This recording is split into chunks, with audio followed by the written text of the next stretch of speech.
మన కాన్స్టిట్యూషన్లో article 19(1)A fundamental రైట్స్లో ఇది చాలా important right, freedom of speech and expression. మనందరికీ తెలుసు ఫండమెంటల్ రైట్స్ అనేవి అబ్సల్యూట్ కాదు అని, వాటిపైన నియంత్రణలు ఉంటాయి. అంటే fundamental rights are restricted or qualified. Freedom of speech and expression అంటే భావ వ్యక్తీకరణ హక్కు అనేది అపరిమితమైన హక్కు కాదు, దానికి కూడా కొన్ని పరిమితులు ఉంటాయన్నమాట. Fundamental right of freedom of speech and ఎక్స్ప్రెషన్కి పరిమితులు 19 Clause 2లో ఉన్నాయి. Sovereignty integrity of India, security of the state, friendly relations with the foreign states, defamation, incitement of an offence, public order, decency morality, contempt of court, ఇలా 8 restrictions ఉన్నాయి. అయితే 2018-17 ఈ ప్రాంతం నుంచి కూడా మనం గమనిస్తే మినిస్టర్స్ కానీ, ఎమ్మెల్యేస్ కానీ, సెలబ్రిటీస్ కానీ, పబ్లిక్ పర్సనాలిటీస్ కానీ ఎవరైతే ఉన్నారో వాళ్ళు పబ్లిక్లో డెరగేటరీ లేదా డిస్పరైజింగ్ రిమార్క్స్ చేస్తున్నారు. ముఖ్యంగా కొన్ని సెక్షన్స్ని పోలరైజ్ చేయటమో లేదా కొంతమంది హేటెడ్గా మాట్లాడమో ఇలా చేస్తున్నారనమాట. సో దీనిలో మనకి 3 కాన్సెప్ట్స్ వస్తాయి. ఒకటి ఫ్రీ స్పీచ్, రెండోది హేట్ స్పీచ్, మూడోది డెరగేటరీ రిమార్క్స్. ముందు ఆ మూడింటికి కూడా మనకు తేడాలు తెలియాలి.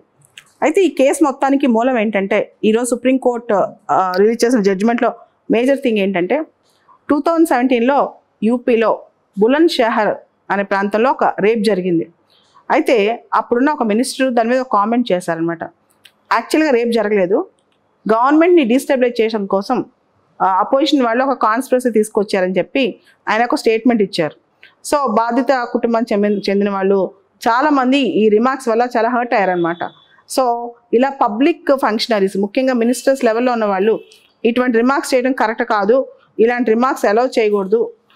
పబ్లిక్ ఫంక్షనరీస్ ముఖ్యంగా మినిస్టర్స్, ఎమ్మెల్యేస్, సెలబ్రిటీస్ వీళ్ళు మాట్లాడే మాటలపైన ఎక్కువ రిస్ట్రిక్షన్స్ ఉండాలి. అంటే 19 Clause 2లో ఉన్న 8 రిస్ట్రిక్షన్సే కాకుండా ఎక్కువ రిస్ట్రిక్షన్స్ ఉండాలి, వీళ్ళకి ఎక్కువ పరిమితులు విధించాలి.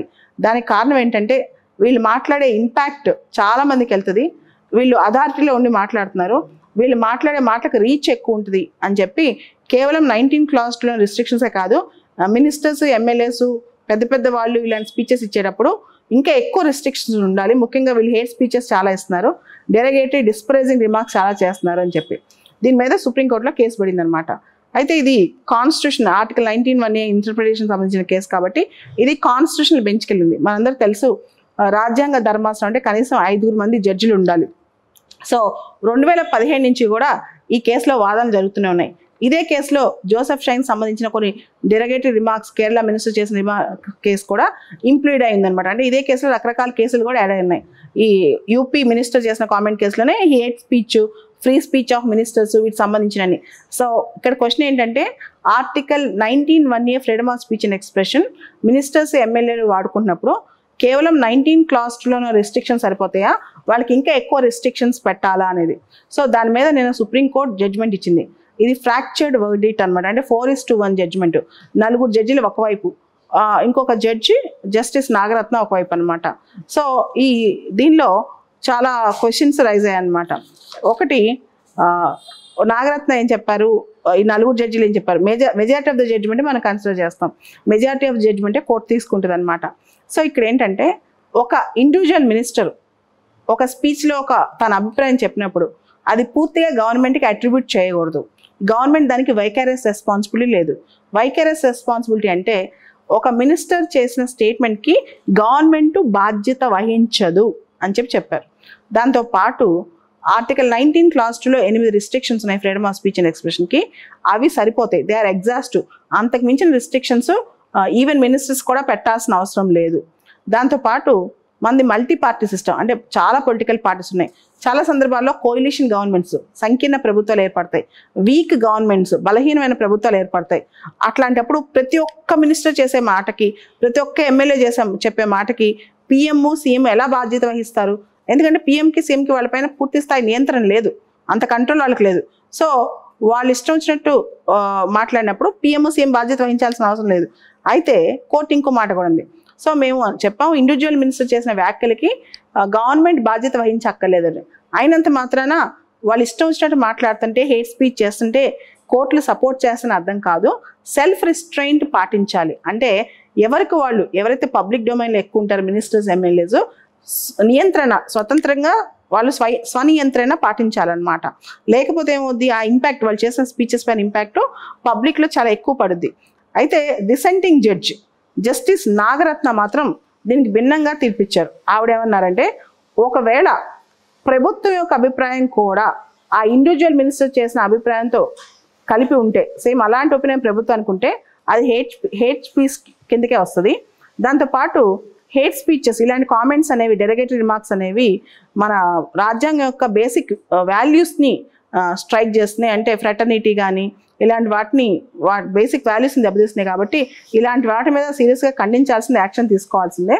సో ఇండివిజువల్ మినిస్టర్ అట్రిబ్యూట్ చేసేటప్పుడు అదే వ్యూ పాయింట్ గవర్నమెంట్ కూడా ఉండుంటే ఖచ్చితంగా దానికి గవర్నమెంట్ లైబులే అవుతుంది అని చెప్పి ఆమె చెప్పిందనమాట. కానీ మెజారిటీ ఆఫ్ జడ్జిమెంట్ ఏం చెప్పిందంటే, ఒక ఇండివిజువల్ మినిస్టర్ కానీ ఎంపీ కానీ ఒక స్టేట్మెంట్ ఇస్తే దానికి ప్రభుత్వం లైబుల్ కాదు, దాన్ని ప్రభుత్వం బాధ్యత వహించలేదు. స్టేట్ ఆఫ్ అఫైర్స్ అయినా సరే, లేదా గవర్నమెంట్ సంబంధించిన అంశాలైనా సరే, గవర్నమెంట్ సపోర్ట్ చేయడానికి చెప్పిన అంశాలైనా సరే, ఇండివిజువల్ మినిస్టర్ చేసిన వ్యాఖ్యలకి ప్రభుత్వం రెస్పాన్సిబుల్ కాదు, ప్రభుత్వాన్ని తప్పు పట్టలేము. కాకపోతే ప్రతి ఇండివిజువల్ మినిస్టర్ ఇష్టం మాట్లాడమని అర్థం కాదు, వాళ్ళు కూడా సెల్ఫ్ రిస్ట్రైంట్ పాటించాలి. ఇది క్వశ్చన్ అనమాట. సో మొత్తం మీద article 19 clause 1 clause A freedom of speech and ఎక్స్ప్రెషన్లో సిటిజన్స్ ఆఫ్ ఇండియా ఎవరైతే భారత పౌరులకు ఉన్న 19 క్లాజ్ 2లో పరిమితులు ఉన్నాయో అవే పరిమితులు అవుట్ సైడ్ ద పార్లమెంట్ ఎంపీలు, ఎమ్మెల్యేలు, మినిస్టర్లు మాట్లాడినా సేమ్ 8 రిస్ట్రిక్షన్స్ ఉంటాయి. అయితే ఇంకోటి ఉంది మనకి రాజ్యాంగంలో, ఆర్టికల్ 105, 194. 105, 194 పార్లమెంటరీ ప్రివిలేజెస్ గురించి మాట్లాడుతుంది అనమాట. 105 parliamentary privileges, 194 state legislature privileges. ఎంపీలు, ఎమ్మెల్యేలు 4 వాల్స్ ఆఫ్ ద హౌస్, అంటే ఎంపీ పార్లమెంట్ లోపల, ఎమ్మెల్యే స్టేట్ లెజిస్లేచర్ లోపల వాళ్ళు మాట్లాడుతున్నప్పుడు వాళ్ళకి అబ్సల్యూట్ ఫ్రీ స్పీచ్ ఉంది. వాళ్ళని క్వశ్చన్ చేయగలిగేది కేవలం సభ మాత్రమే, బయట ఏ కోర్టు వాళ్ళని క్వశ్చన్ చేయకూడదు అనమాట. So the freedom of speech enjoyed by the parliamentarians with in the parliament is exhaust. వాళ్ళకి చాలా ఎక్కువ ఫ్రీడమ్ ఆఫ్ స్పీచ్ ఉంది. కానీ వాళ్ళు బయట మాట్లాడితే, పార్లమెంట్ లోపల కాకుండా బయట మాట్లాడితే వాళ్ళకు కూడా పరిమితులు ఉంటాయి. ఆర్టికల్ 19 క్లాజ్ 2 కింద ఆ 8 రిస్ట్రిక్షన్స్ వీళ్ళు కూడా అప్లై అవుతాయి. అంతకంటే ఎక్కువ రిస్ట్రిక్షన్స్ పెట్టే అధికారం కోర్టుకి లేదు. అయితే జస్టిస్ నాగరత్న మాత్రం పార్లమెంట్ చట్టం ద్వారా కూడా దీన్ని రిస్ట్రిక్ట్ చేయొచ్చు అనే అభిప్రాయం కూడా వెలువచ్చారు.